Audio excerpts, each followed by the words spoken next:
Hello, everyone, and welcome to the Better Buildings webinar this afternoon. My name is Marissa Schatz, and I'm going to be helping everyone moderate the webinar. If the first speaker wants to go ahead and get started, the webinar is now being recorded.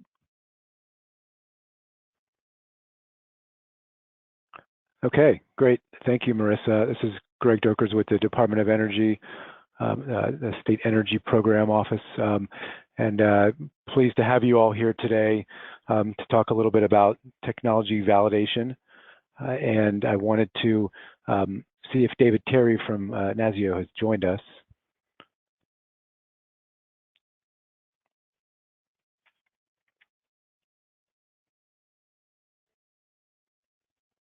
Okay, well, and it looks like Sam Kramer from NASIO may have joined us. Hi, Greg. Yes, I'm on the line. Hi, Sam. Good. Okay. Well, I think we'll hear from David Terry in a minute if he's able to join us with some welcoming remarks. But I'll start us off, and on behalf of the U.S. Department of Energy, its Office of Energy Efficiency and Renewable Energy, I'd like to welcome you all to this webinar. I wanted to just kick us off with a few housekeeping notes, and then I will run through the agenda. Basically, you all, for the state energy offices and colleagues that are on the phone, you all will be muted. So you'll be, if you have questions as the presenters make their remarks, please use the chat box, the questions box, and we will answer the questions at the end of the webinar. We have a lot to cover over the next hour, and if we don't get to every question, we will make sure to have a response to the states. So thank you again for joining. We're really excited about this effort. And if you want to go to the next slide, I'll walk through kind of an agenda of what we're going to cover today. I think really the highlight of this effort is going to be hearing about two technologies, which I'll talk about in just a minute. But we'll do a few introductions at the start, and then we'll have Building Technologies Office, Amy Harone, who is the acting Commercial Buildings Integration Program Manager, talk a little bit about DOE, EERE's field validation efforts generally. And then we will talk for a minute about why you all should be interested in this topic, which I don't need to cover in great detail because you all are already here, so you're interested, but wanted to give you our thoughts there. And then the bulk of the hour will be focused on a technology overview. We're going to touch on two technologies that DOE is supporting. One is a building energy management control system, and the second is a thin glass triple pane windows.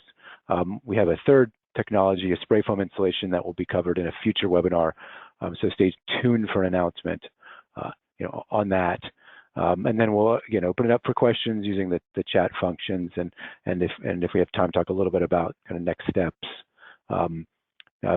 But by way of background, the Weatherization and Intergovernmental Programs in EERE, along with the Building Technologies Office, is hosting this webinar for state energy offices. We're doing this in partnership with the National Association of State Energy Officials, NASIO, and we really want to thank NASIO for helping convene this webinar and for the support and participation broadly on technology going quite a ways back, and again with this effort as well, which we're going to be covering today. So the webinar will share details on the new effort and the opportunities for partnership with EERE. The goal really is to enhance field validation opportunities for state energy offices, so you all and your public sector building partners. And so let me see if David Terry has joined us.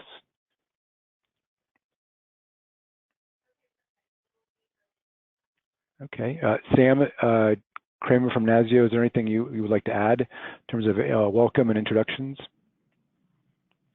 No, I don't. Okay.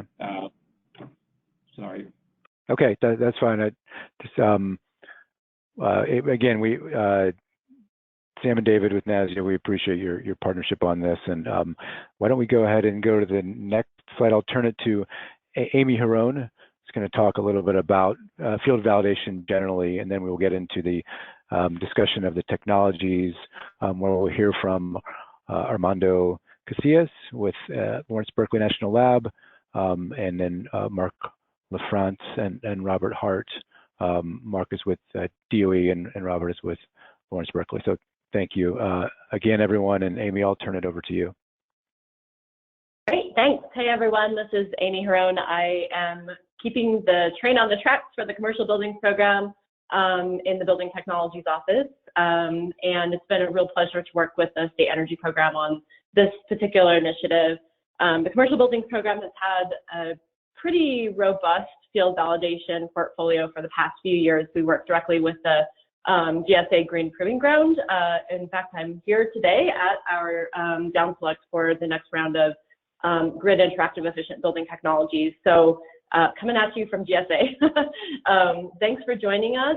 A quick overview of field validation from our perspective and how we structure our programs. First of all, what is it? It's intended to de-risk technologies, whether those are technologies that have been in the market for a while and have some problems with perspective or have poorly performed in the past, or if it's something that's new and emerging and innovative that could really change the market, but that brings its own risks as well. So with field validation, we do objective evaluation in real operational buildings with real people and real integration opportunities in order to help us understand exactly what that particular technology or package of technologies or solution will provide to the building. And then sometimes we will do an additive analysis to translate that more broadly across a portfolio or building stock region, or even across the national building stock. And traditionally, we in the Commercial Buildings Program have provided third-party verification through the national labs. There are other models as well. I'm sure you've all participated or even heard from utilities. They do large field studies with third-party objective validation, and DoD actually does field validation where the vendors do their own monitoring and verification. So I think that covers that slide pretty well. If you want to move on to the next slide, Marissa, thank you. So the next slide really covers the objectives of what we're doing here with you.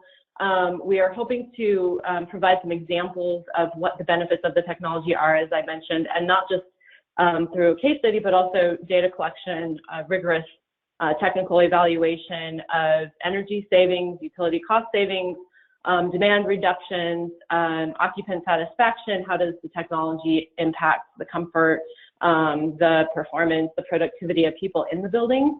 How does the technology impact the ability of the building to provide the services that it's supposed to provide? And this sort of study, this sort of research in real buildings actually informs a lot of information, both from the adoption of technologies. So how can we get more energy efficiency out there into the world? How can we make buildings better? How can we make them better for people that are inside of them? It also helps us to understand where the R&D needs to happen in the future. So what we learn that are potentially failures actually inform additional research, additional development, and additional investment. But from the market adoption perspective, so when we're talking about how building owners can really adopt these technologies, how you might, as the state facility manager, we will collect information about how it's performing, where it can perform broadly, maybe translating what happens in one building to lots of buildings using simulation. We do monitor the maintenance, the commissioning requirements, the installation costs and the installation requirements, the disruption, and the need for operations staff to be engaged throughout. And then, of course, we look at cost effectiveness because that's the #1 concern, I think, for most building owners. So you can move on to the next slide. Thank you. So Holding on. I think Greg gave a nice overview of what we're doing here already, but this is a collaborative effort that is broadly managed across the energy efficiency division of the Department of Energy. So with the Federal Energy Management Program, HAYS, and Alex are on the line today from FEMP, the Weatherization and Intergovernmental Program, that's State Energy Program, Building Technologies Office, and the Advanced Manufacturing Office. So that is a little more early stage, but you should be seeing some more on the manufacturing side in the field technology or the field validation realm in the future. And as I mentioned, this is really to de-risk technologies, and this particular webinar is to help you guys find those technologies that are going to create the most energy savings in your regions and territories. So next slide. Real quick, and Mark and company are going to get into this a lot more and the specifics of each technology that we're going to talk about. But your role as the site host, so we call this a host site recruitment webinar. So we're going to give you some information about the technology so that you can make a judgment about whether that fits within your portfolio or might fit within any of your buildings. And then we're going to want to have some follow-on conversations with you to make sure that that's the case, and that what we know, deep down in the weeds about this specific technologies make sense for what you know deep down in the weeds about your buildings or your building. So as the site, you would work with us and the lab team in order to collect and discuss and figure out how the field validation would work. And then over the longer term, once we find the site, we have it installed and commissioned, and we have our baselining all done to make sure that we know what our comparison is. The lab will do the actual third-party verification. So they'll be in there instrumenting or collecting the data from the actual technology in order to make that baseline to energy efficient measure comparison. So what are the savings, what's the cost, what's them, and are the operational implications, things like that. So more on this to come, and lots more discussions if you do indeed have a site that's ripe for a demonstration here. But that's a real high level of sort of how this could be structured moving forward. And then next slide, which is on the schedule of validation. So we're looking at collecting information starting in the fall of 2020. So we're going to be looking at site selection, finalizing, like I said, if it's a good match, collecting baseline, making the installation happen, commissioning, depending on how all of it rolls out, and the buildings that are identified.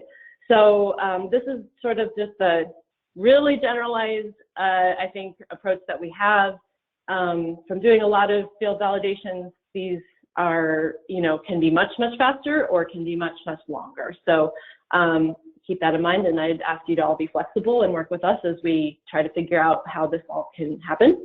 And you can look, here's the link, all these slides I think went out to you already, but there is a good example of one of our field validations that was just completed with Building IQ at that link at the Lawrence Berkeley National Lab website. And I believe that is it for me, and I will turn it back to Greg. Thank you, Amy. On the next slide, you'll see we wanted to share with you kind of our thinking, at least on the benefits for why an energy office would want to participate in a field validation demonstration or pilot. And so really, I guess, this is sort of what's in it for you, is how you could title this slide. But it really outlines a few benefits. The first two bullets are kind of where I'd like to point you to. We see this as a partnership, but it's really driven by your engagement. So if you're interested in participating, please let us know. And as Amy mentioned, we will set up a follow-up discussion with you and your building sector colleagues and our partners. So that's really the idea here is, that we're trying to solicit some interest in, if it's a good fit on both sides, we can move forward, I think, relatively quickly. And I'll just add that longer term, EERE, we hope, the collaboration between our offices, I think, will continue. I think we've enjoyed it here, and we anticipate that, this work will sort of lay a foundation for a longer term engagement between states and really the public sector, including states and DOE, alongside of NASIO as well. So, but really, I think you've joined to hear about the technology. So let's jump to that part, and I'll turn now to our friends at the labs and DOE, starting I think with Armando with Lawrence Berkeley National Lab. And Armando is a scientific engineering associate at LB&L. So Armando, you can take it away. All right, thanks a lot, Greg. Hello, everybody. My name is Armando Casillas, as Greg said, scientific engineering associate at Lawrence Berkeley National Laboratory. And here, really excited to present to you technology called the WiseBldg, developed by a company called BEM Controls from Virginia. This field validation project is being performed by myself, along with Dr. Jessica Granderson and Dr. Guanjing Lin at Lawrence Berkeley National Laboratory. So let's dive into the actual technology. Next slide, please. So WiseBldg is sorry about that. WiseBldg is a system that provides centralized single point access across many zones and devices, including thermostats, lighting, and smart plugs, basically providing smarts to a sector of the building stock that hasn't really seen a lot of exposure yet with this sort of stuff. Small and medium commercial buildings. WiseBldg provides a customized dashboard and user-friendly control interfaces. As you can see on the right there, on the top right is the mobile interface that gives you vision across all the devices that are connected to the system. And to the right of that is the desktop version of that interface, where you can look at a room thermostat's temperature, thermostat schedule, as well as set points and things like that. So really getting to connect smart devices in small to medium commercial buildings to provide centralized access. Along with that, you're really able to optimize building schedules and set points. And for state energy offices, really attending today, you would be interested, hopefully, in this technology. As we all know, not many building automation platforms are available for small to medium commercial market, due to the cost and sophistication of building automation systems. They're really only provided for large buildings. SEOs can look forward to this pilot study being hopefully integrated with maybe like a Plan Z&E project or an energy efficiency improvement project. BEM Controls promises at least 5% whole building energy savings compared to a non-controlled building scenario delivered through this smart control system. Along with that, I do want to also highlight a couple of other features of WiseBldg. They're able to provide some demand response control strategies, as well as some peak demand shaving. If you can look at the lower right two plots there, this is a case study that BEM Controls has provided down in the link there, where they had a customer that had some peak demand cost problems, and between the hours of, it looks like 1 p.m. to 5 p.m. And basically what they were able to do through this system is make the set points sort of float during that time and provide the customer with some significant demand savings there. Before the system was implemented, they were getting around 4 kilowatts of max power demand. With the technology installed, they brought that down to half a kilowatt. So that's some significant demand savings there. Next slide, please. So in terms of the total embedded cost of the system, it's really a two-part sort of thing. So we have one-time cost, which is the purchase of compatible off-the-shelf hardware. So these are things like Wi-Fi enabled thermostats, such as Google Nest and Ecobee, which run you anywhere between $70 to $200. IR controllers for split systems, split AC systems, lighting controllers, dimmers, power meters, and PV inverters, things of that nature. Basically, anything that has an open API sort of capability, meaning that you can talk to the device via internet or wireless communication, ask it its status, send it set points, send it schedules, basically to optimize and control, the devices with this platform. On top of that, you have the installation and commissioning costs.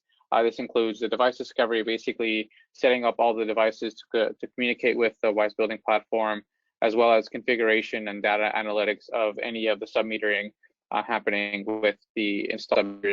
On top of that, you have the annual recurring software and analytical costs, the cost of web and mobile access for all the devices onto the WiseBldg single interface, on top of the optimized scheduling and demand response strategies it provides. That's about $3,500 a year. With that, the data analytics that will provide full access to the data for the building operator and manager.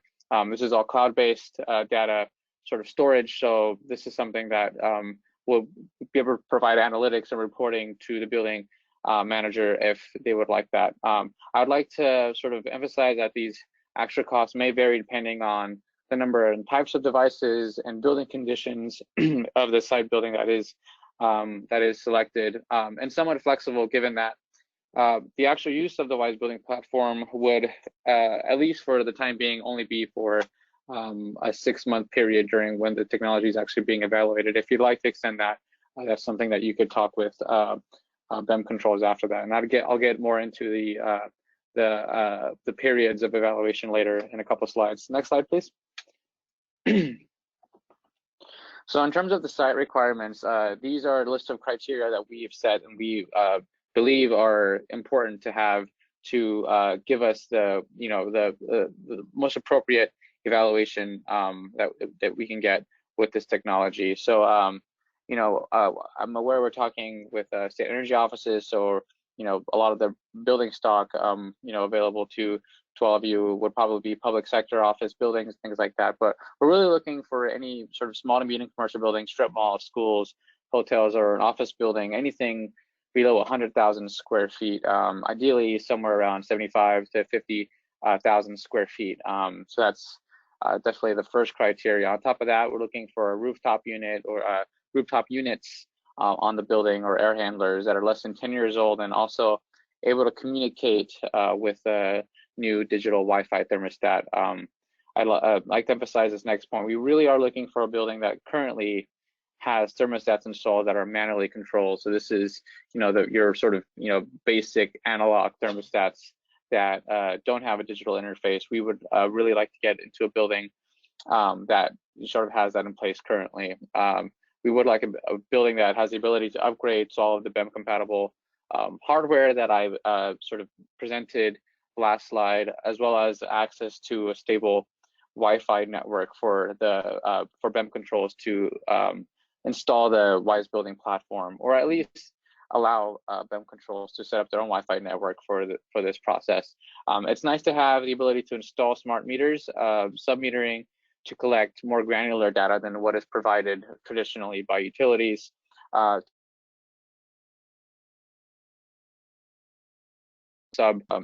would also like a whole building gas, electric, and peak demand data from the utility, throughout the study, as well as for baseline, which is the next part. We would like at least 12 months of data for both electrical and gas to establish a really good baseline. I would like to emphasize this next point here in terms of other considerations. LBNL is available to work with all state energy offices to review your whole portfolio of building stock. I know this could be a very laborious project, but if you have 10 buildings that you think could possibly qualify for this, we would do the heavy lifting and really going in and seeing exactly what building criteria we would like. We just would appreciate if you were to fill out the site selection survey that we would provide if you were interested. The site will also need to work with BEM controls to make sure that you clear all the cybersecurity requirements as well. That's a really important point. We also need a building that has stable occupancy operations and internal loads throughout the study. So this is really to establish your baseline, as well as tease out the savings that you'd be getting from the installed hardware as well as the software when that time comes. Full documentation of the as-built drawings and control systems is also great to have as well, to really get a sense of the configuration of the building and to determine feasibility of installation of this software. Next slide, please. So in terms of responsibilities for the host site and owners and operators looking for the host site to participate in this 1 year long, 1 year plus study, this involves purchasing and installing and setting up the BEM compatible hardware I described to you in a couple slides ago. This is off the shelf, once again, open API, sort of Wi-Fi enabled devices. So the host site would be responsible in going and purchasing all these things, installing them into the site. And after 6 months of running the system with the new hardware, we'd go in and install the BEM software for another 6-month period, and really, install the software, get the dashboard set up, get the correct control sequences set up, and then run the building with the BEM software installed for another 6 months. And what we're really trying to do here is trying to tease out the incremental value of the WiseBldg platform. So it'd be really easy to just, you say like, why don't you just put in the hardware and the software in at the same time? We wouldn't really be able to determine what savings we're getting from just upgrading the whole building to a more a smarter sort of system, devices, thermostats, smart lighting, and what the savings we're getting from the WiseBldg platform itself. So the sort of two-step, 2 6-month periods really allows us to capture that incremental value. In terms of what we're looking for for the building operator and users is to remain engaged and properly operate the recommended control sequences set up by the WiseBldg platform. A big question, especially in small to medium commercial buildings, is who's using this platform? I mean, I know a lot of the time there isn't a dedicated building operator in some small to medium commercial buildings. Who is going to be using this? That's an important consideration. And on top of that, having a engaged staff that could provide us qualitative data on the how WiseBldg affected their operations, whether it improved it or worsened it. How more efficient did they feel? How more comfortable are the occupants? How does this WiseBldg platform make your life easier? So this is something that we would really appreciate to have, engaged staff that could provide us this valuable information. Anyway, I think that's it for my slides. Would really like to answer any questions you may have, and look forward to hearing from some of you soon. Thank you very much.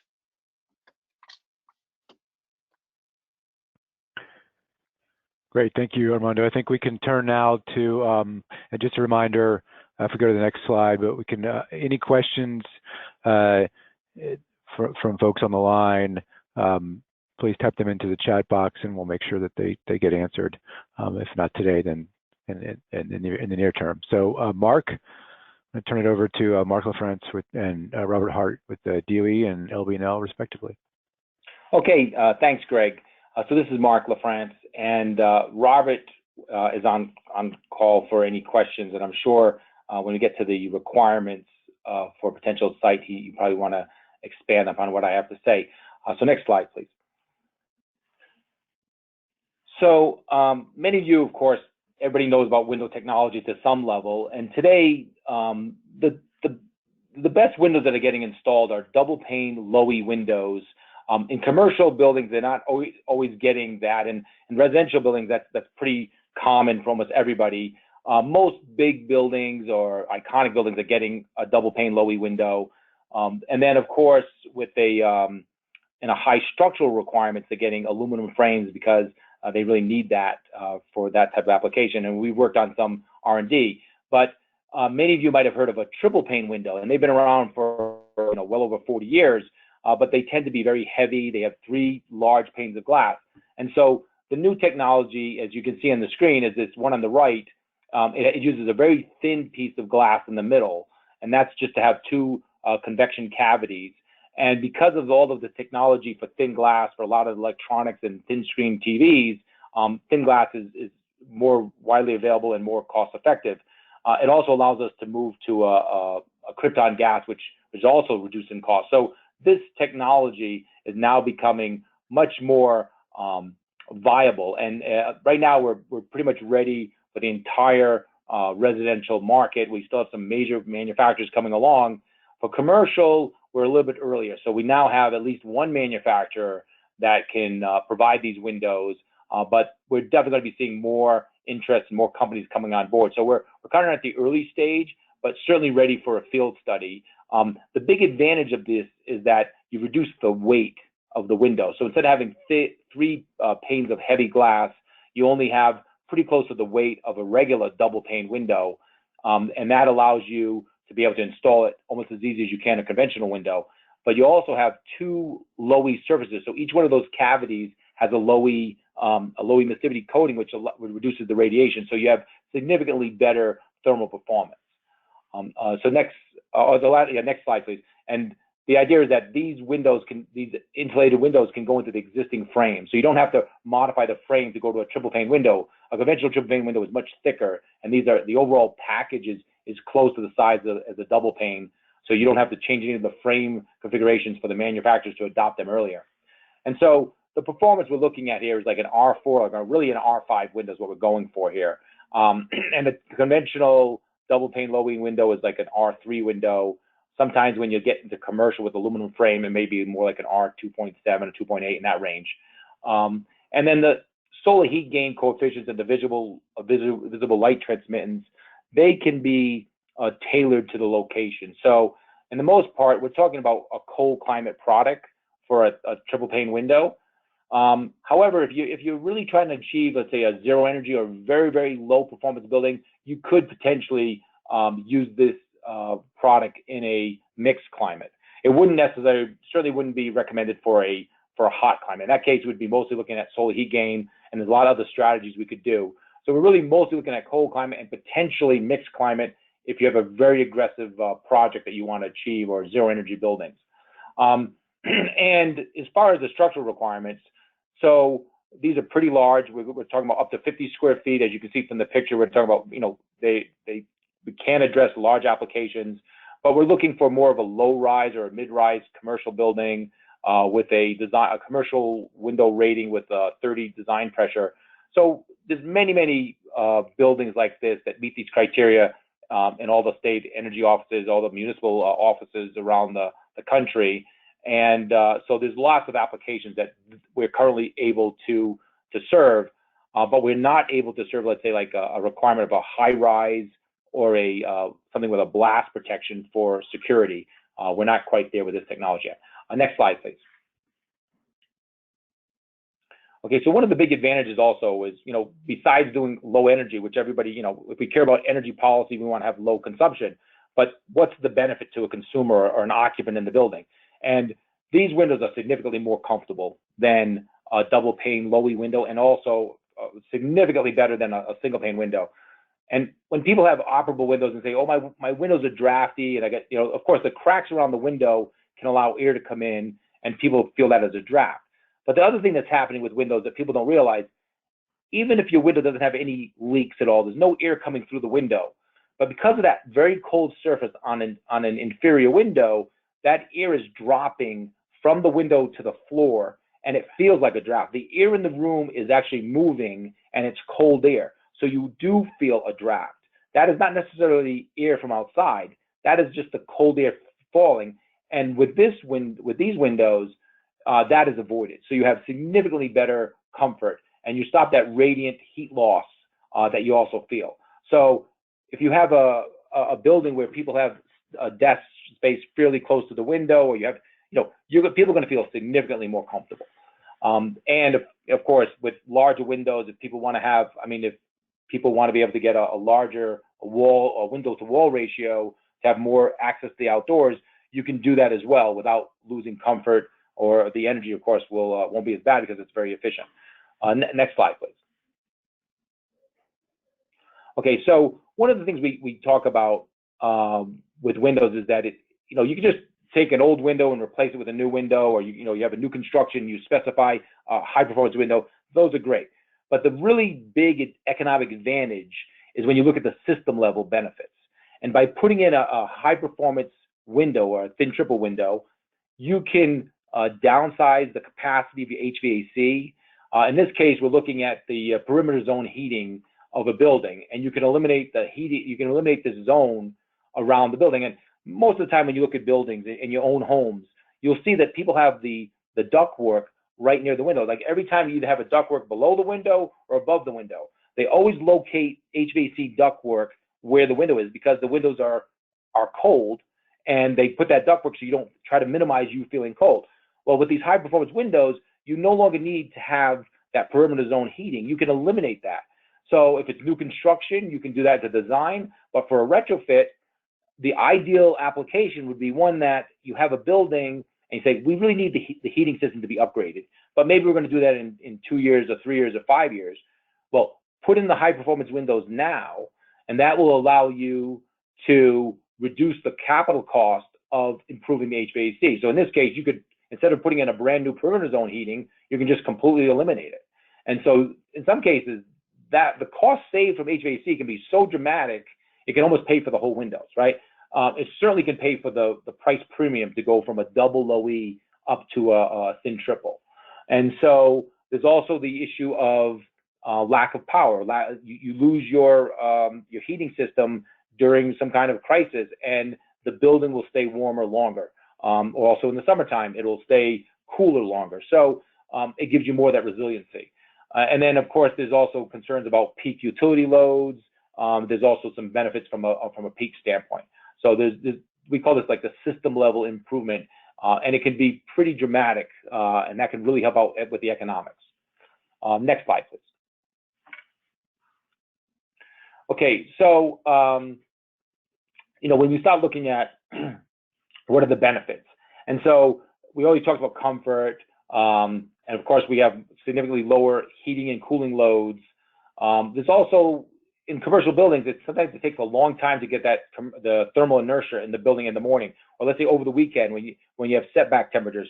This will definitely help with people being even more comfortable in the early morning before the building has come up to temperature.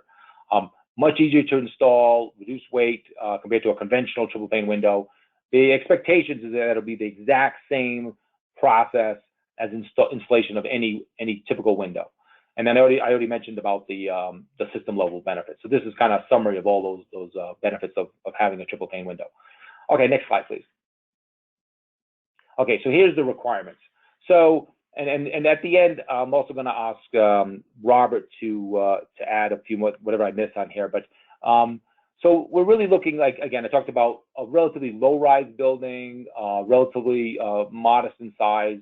And when we say punched openings, we're talking about basically windows with frames. So like a curtain wall where you see a whole facade of glass with a lot of framing members, that wouldn't be the kind of windows we're doing at this point. It's more like a window that is manufactured in a factory, and then it could be a single window by itself along with other windows, but it may also be what we call a ribbon window, where we have a row of windows, but the glass area for each window is not, enormously large. It wouldn't be more than 50 square feet. So there's a few. So basically, just think of like the punched opening in a building, or the penetration in a building, rather than a whole curtain wall. These would be mostly a fiberglass framing, so we'd have a very good thermal performance because it's not aluminum. And then there's some more details here about how we would collect data and what's nice to have for the meters, and that's more of the LBL thing. So I'm going to skip over some of the details of that.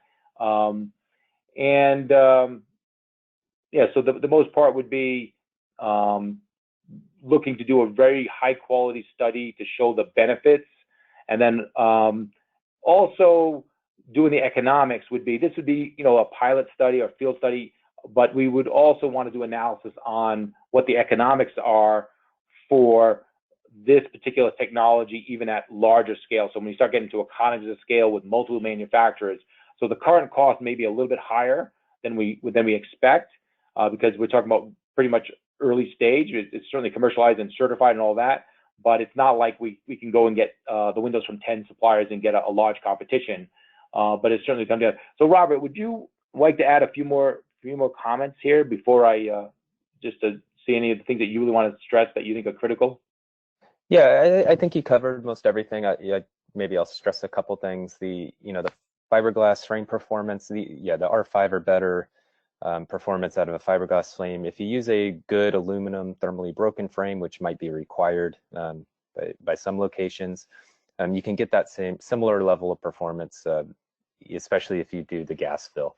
And with commercial frames, it's more so than the residential side is,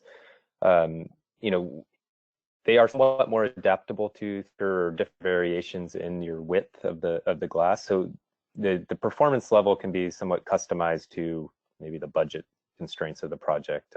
But you'd end up somewhere between R4, R6 performance, depending on frame and gas fill that's chosen for the project. And I think that's probably the most important one to emphasize there. So that's about all for me now.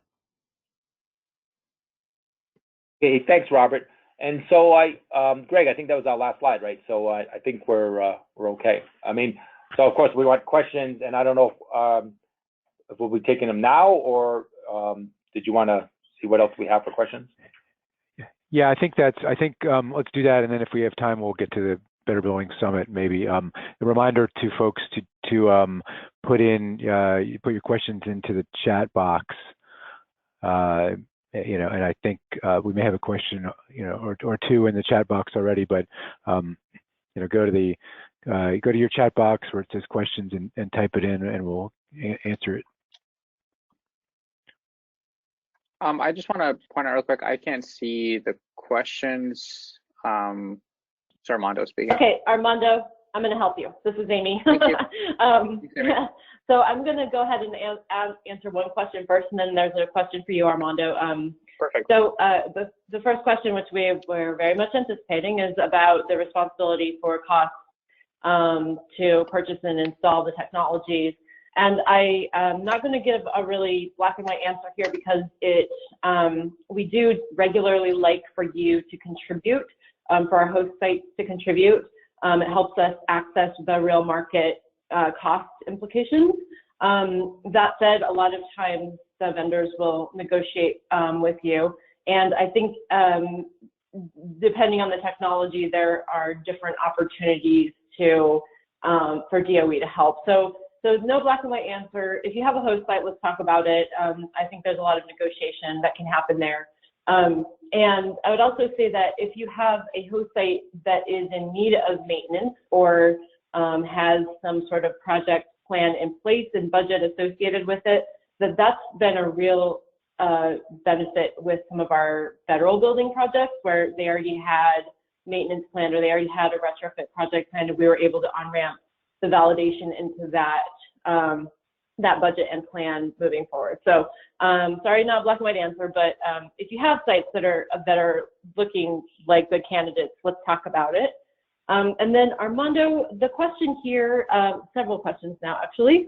So on the BEM controls, would this be the first demonstration, or have there been others? And let's see. And then as far as who does the M&V, that's definitely LB&L, but will there be appropriate adjustments for usage as well as weather to show the performance of the technology, and can that be done in under a year for the demonstration? So there's one, and then there's another one for you too.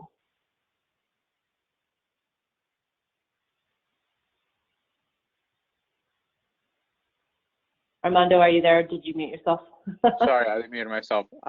Sorry about that. Yeah, so there are some case studies done by BEM controls themselves. Nothing to the extent that we're talking about here. No objective evaluation of the technology. But I think my first slide had a link down at the bottom. I don't know if the attendees will be getting the copy of the webinar, but yeah, there are some stuff there. And then what was the second question again? Sorry, Amy.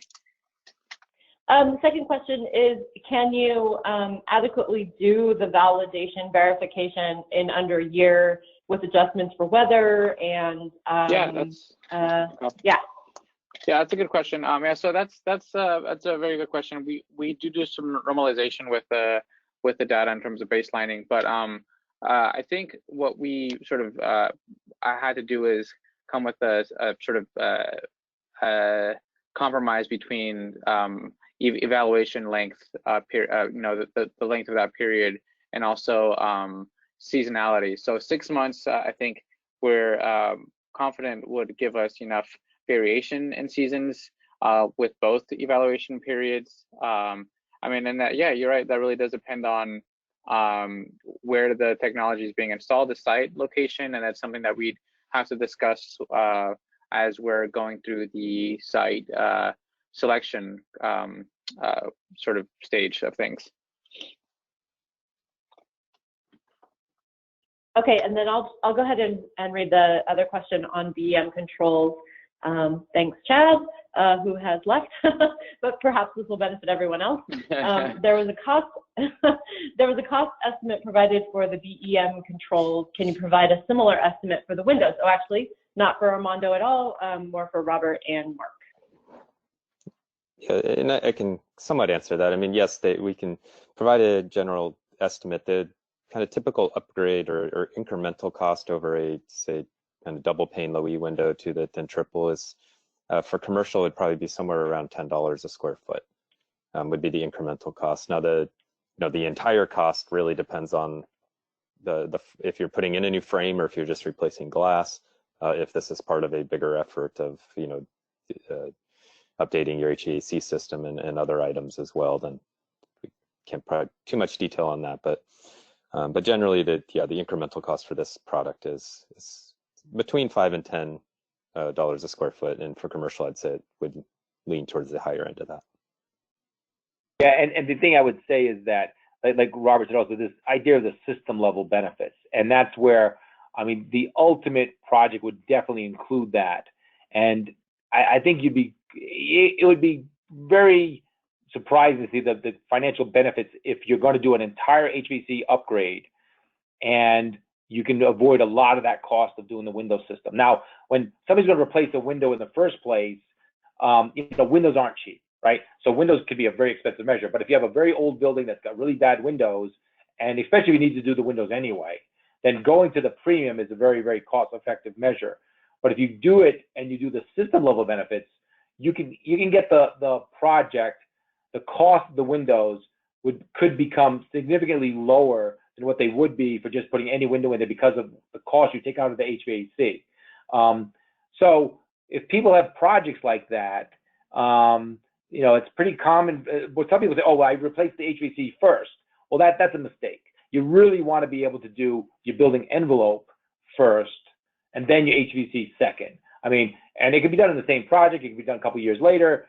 You could also put in new windows now and then see the significant reduction in your HVAC consumption, and then that will allow you to do a new sizing calculations to put in the smaller HVAC down the road. So anyway, that would be the perfect project to work on, where you can also prove out the economics besides the technical and the peak loading and all the other benefits. Okay, Mark, so another question, or Mark and Robert, either one, would you also consider multifamily for the thin triple demonstration? Well, Amy, that might be to you because you're running the program. So for us, that's perfect. So multifamily, the only consideration would be lots and lots of multifamilies that are, let's say, three stories and lower, maybe 4 stories. Lots of multifamily would be perfect. If it is a skyscraper high rise, a lot of those windows may require a very strong structural application, so that wouldn't make sense. But many multifamily. So I know that in some extent, this is Amy, I know because I work on the residential program as well. Sometimes there's an overlap between multifamily, whether it falls under our commercial or residential program. But as long as Amy's okay with it, we'd be more than glad to do it. Thumbs up. I think multifamily would be a great opportunity. So yes, please, let's consider that. Yeah, and I'll add just kind of with Robert, just quickly add to that. I mean, if we do the kind of, I guess what I consider multifamily, yeah, what Mark said, the lower stories with more traditional windows that you'd find in single-family homes. That opens up more opportunities for performance, lower costs on the low side of what I said before, incremental costs, and more manufacturers that are actually currently producing windows for that application. So it broadens up the requirements quite a bit. So. And also a traditionally underserved sector, at least for us. So I think great opportunity there. And another question on Windows from Rodney. Thank you for all your good questions. Could the Windows demo be done where only a portion of the building is upgraded? So assuming you'd need some sub-metering or other way to distinguish that portion of the building from the rest. Does that question make sense to you? That's sort of what we did actually on a GSA demonstration with Windows previously. So I think that's possible, but Robert and Mark, I'll let you jump in. Go ahead, Robert, because you do the monitoring, so. Yeah, definitely. We can do portions of buildings if it's, we're talking the commercial side, doing a floor versus a controlled floor where it's just monitored would work. We could also do the kind of staged approach where you do 6 months or a year of monitoring, just like the other project that was presented here, and then do this measure and then look at the difference in performance. But yeah, if the budget's concerned for replacing the whole system, you can do a portion of the building, a wing, one facade, kind of dependent on how the building's manufactured, but definitely floor to floor level is a good opportunity.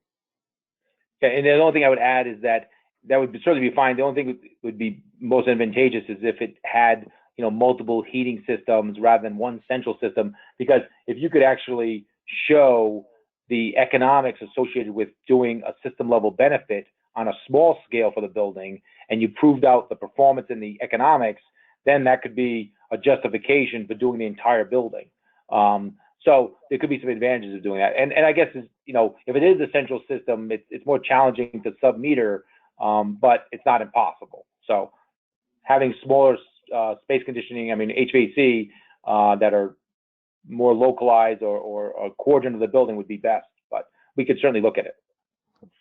And just one, I guess, final thing is depending on what the original product is that's in there, this retrofit, just be aware that it may look different. So if you do one floor or one wing, those windows might look different from the other windows. If the idea is that you're upgrading to, say, you had an older single, pane, maybe bronzed window or a absorbing window, and you want to put in double pane is the product, and you want to look at what would this be if you had the triple pane. We can get that to look the same. So if you wanted to do one floor with a double pane low E, one floor with a triple pane low E, that's possible to get very similar aesthetics from the outside. Okay. Thank you guys very much. And thank you, Rodney and Todd, especially for your good questions. Marissa, you want to go to the next slide? And who's coming to the summit? Raise your hand. Or not. So here's our pitch for you to come to the summit. We want you all to be there so that we can say hi in person. 3 days of interactive sessions, 6 tracks, I think really relevant to all of the work that you're doing, lots of peer networking, workshops on workforce, workshops on technology, workshops on grid interactivity. So registration is open, and that's our pitch. Greg, any last closing remarks from you, or No, any last questions, I guess? Yeah, I think that covers it. I guess in terms of next steps, if you want to reach out, we will share speaker contact information as well as Amy Haroun and Haroun's contact information and mine. And I guess it doesn't necessarily matter too much who you get in touch with, but because we're all coordinating. But probably Amy or myself could be one. Sort of the first point of contacts, but we'll send out bios and email addresses for everyone. And yeah, I think the next steps really are, if you're interested in hosting a technology or at least learning more about how you can host, a lot of great information here. There's probably more to discuss and more questions you may have. We can have a one-on-one call with your state and your building folks. So I guess that, and stay tuned for a second webinar. We did not cover spray foam insulation, but that's also a pretty exciting technology that BTO is working on with others, and so that has exciting uses, I think, in multifamily housing and other buildings probably as well. So yeah, thank you to all the presenters, and to Nazio for being a good partner, and for the states, really, especially for you all for joining and all the great questions. All right, thanks everyone. Okay. Thanks, see you later. Thanks, everyone. Thank you, bye.